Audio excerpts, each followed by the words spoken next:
Hello and welcome to EDU. I'm Eric DeRise. Today we're going to talk about how the GI Bill helped to create the middle class. Hey, wait a minute, I've got to stop the video for just a second here because I want to remind you to click the like button if you like this video. And while you're at it, why not click on the subscribe button so that when I make new videos you can get notifications about them. And also at the end of the video, please leave your comments in the comments section. I'm really interested in your feedback, okay? All right, let's get back to the video. You know, all this talk about the shrinking middle class got me thinking about the fact that the middle class is really a modern demographic in the timeline of history. I mean, for centuries, we've mostly just had the rich and the poor, and almost nothing in the middle. In fact, in many countries, it's still that way. And those who are considered middle class are usually defined as such due to their education and income levels. But we've had universities in America since the 1600s, and yet for hundreds of years there was no middle class here. So where did the middle class come from? Good question. Since Harvard first opened its doors in 1636, university tuition in America has been paid in a variety of ways. Today, most students pay their tuition through some form of financial aid provided by the United States government, most of which they have to pay back after they graduate. But American students haven't always been so fortunate.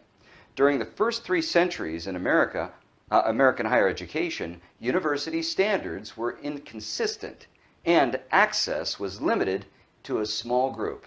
It wasn't until the post-World War II era, otherwise known as the Golden Age, that higher education became truly available to all Americans because of a process which started by planning for the worst-case scenario. This plan is known as the GI Bill. It was through this plan in which the United States government was able to raise the standards of higher education while at the same time enabling all Americans the ability to afford to go to college. During the early years of higher education in America, universities were more autonomous and had different standards, which were not necessarily consistent with other universities. A college education was limited, for the most part, to wealthy white males of the Christian-based faiths. Over the past few centuries, however, access to higher education has increased to different groups of students based on their sex, race, and social status, as well as economic status. Up until the Revolutionary War, economic status was not a major factor in gaining access to higher education. But it was at this time in which students who could not afford to attend college simply did not get to go regardless of who they were. During this war, enrollments were declining because enlistments in the military were increasing. Still, at this time, the U.S. government did see the greatest need to educate the population for the sake of the country. And they did campaign for improvements in higher education for America. Over the next century, as populations grew, universities did increase in number to more than 500 institutions nationwide. In an effort to further access affordability to higher education in the rural American communities, Congress passed the Morrill Act of 1862. This enabled the creation of many land-grant universities around the country where an education of any kind had not been previously available. Consequently, many institutions had to accept younger students so as to get their academic abilities up to the standards of a university classroom. Although university standards were not nationally consistent, the idea was to educate all white Christian males regardless of their class or economic status.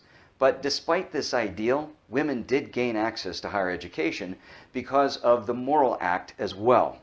The opportunities for female graduates, however, were not as great as they were for male graduates, but they were able to get a college education nonetheless. After the Civil War, the Civil Rights Act of 1865 and the Morrill Act of 1890 offered more opportunities for black and other minority students so that they could go to college.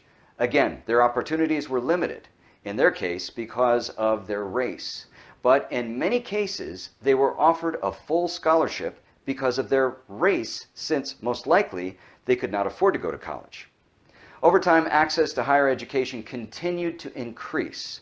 Women were soon able to attend traditionally male colleges, and eventually desegregation enabled Jewish and black students to attend traditionally white Christian colleges. But over the decades, affordability began to limit access to higher education again. This was because of increasing tuition rates, which began in the 1930s, and because of a failing economy, a concern which grew from the misfortune of another country. After World War I, Congress witnessed how the post-war economy in Europe had created many problems for its people. High unemployment rates actually increased fascism in Europe, dividing citizens and lowering morale. It was an ugly event to witness, but an event which the American government would learn from. As World War II came to a close, the American government began to reflect on the post-World War I era in Europe. They noticed that many of the same elements were present in America as they had been in Europe before, and did not want a repeat of that catastrophe here in America. So President Franklin D. Roosevelt even said in his 1944 State of the Union address, "People who are hungry and out of a job are the stuff of which dictatorships are made."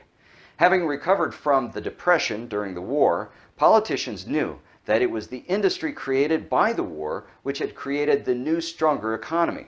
And it was feared by many that the return of so many veterans to a now obsolete economy could send the country back into a major depression. It was decided in 1944 that the GI Bill would be created so as to allow returning veterans to attend college and earn a vocational education, which they could utilize in the new American economy. It was argued that not only would this help to avoid high unemployment, but that it would actually increase jobs in higher education with the rising number of enrollments, thereby stabilizing the economy. Through the GI Bill, veterans were offered a weekly readjustment allowance of $20 a week for up to 52 weeks. They were given job counseling and employment placement services as well. The bill even offered veterans loans which they could use to purchase homes. But it was the new opportunities in higher education which changed the nation forever. More than 8 million veterans took advantage of this opportunity. By 1947, veterans made up more than half of the enrolled students in America. And there was no limit as to what they could study or where they could study.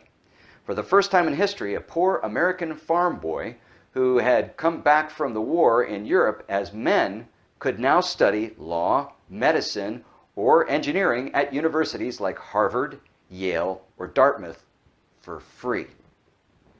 Whereas before, they most likely couldn't attend these kinds of colleges at all. This was an opportunity which improved the character of the country and its economy. Students who had previously never even considered going to college were now earning degrees in subjects which they had never even thought they would be able to study. Also, their degrees would earn them incomes far higher than what they had earned before the war. The GI Bill helped democratize higher education in America. It changed the United States from a hierarchical society, which was divided by wealth and status, to one in which citizens actually achieved middle-class status. Veterans later agreed that the GI Bill had not only improved their lives, but also the lives of their families as well. Even the university classroom environment benefited from the presence of these new, older, more experienced veteran students who are taking their education much more seriously than the typical college student of the time. The success of the GI Bill gave birth to a number of other forms of aid for students. Soon, subsidized loans, student loans, work-study programs, and scholarship programs were created. As tuition costs increased, these new forms of government aid enabled talented but poor students to have more access to higher education. Many poor students who accepted the need-based aid have gone on to be successful doctors, engineers, and educators. Still, this aid is not distributed to students alone. It is also distributed to institutions so as to maintain some control over the cost of tuition at a federal level. The need-based financial aid system increased its focus again in the 1950s as the enrollment numbers decreased again during the Korean War. In 1954, in an effort to gain more control over the distribution of financial aid funding to increase access to higher education, a group of institutions formed the College Scholarship Service as part of the College Board. The intention of this service was to standardize the methods for determining students' financial need. For the most part, this system has worked well up until the new millennium, during which some would argue tax credits have been targeted at middle-income families, enabling them to have greater access to financial aid. Programs such as Merit Aid, for example, were introduced which are aimed at the more affluent students. It is believed by some that the system of financial aid of today is steering away from serving those in need so that it can offer more aid to the more affluent middle and upper classes through systems of aid which are not as easy to identify as grants and student loans. Today, the GI Bill is still active in America. Many veterans still take advantage of this funding opportunity, but the bill has changed over the decades. Many veterans are finding out too late that their bill will barely cover their college education unless they are willing to attend a more affordable school, such as a community college or a state university. Consequently, universities like Harvard and Yale are now out of reach for the GI Bill. It is not so much that politicians have not been able to increase payment amounts in the GI Bill. Rather, it is that the cost of tuition has been outpacing the benefits of the GI Bill for years. As a result, they have been working on other ways to offer more funding to veterans who serve for longer periods of time. But it is a sad statement about the GI Bill today, when so many Americans are giving their lives for their country overseas. But when the new GI Bill kicked in last, 2009 benefits increased more than they had since the post-World War II era. Still, the benefits varied in amount from state to state. For example, a veteran going to Dartmouth could earn as much as $25,000 in benefits a year because of additional grant money from the school itself, giving them essentially full financial coverage. But a veteran attending a private college in the neighboring Massachusetts would only get $2,200 a year.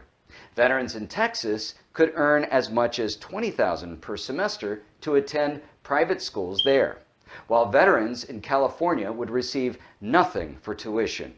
The reason for this variation is because the Department of Veteran Affairs wanted to create a GI Bill which offered more opportunity for veterans to attend the pricier colleges.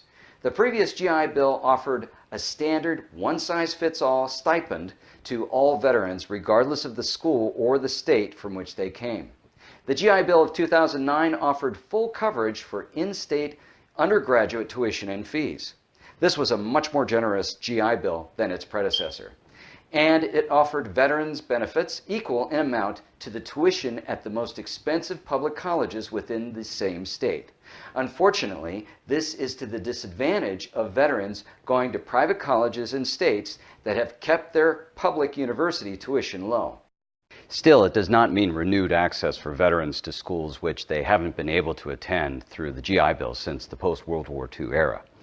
A history of access to higher education in America since its beginning in the 17th century, access to higher education has increased to a greater variety of students. Limited at first to a privileged few because of their sex, race, religion, economic and social status, further understanding and necessity for educated citizens changed the perspective of American government officials, motivating them to advance the opportunities in education for students of various demographics. Despite this progression, though, students were still largely limited by the cost of higher education until the post-World War II era, when the United States government gave birth to the GI Bill, which was the catalyst for a new America, the creation of the middle class, and a democratized higher education system in which any American had the potential to attend any university where they could study anything they chose.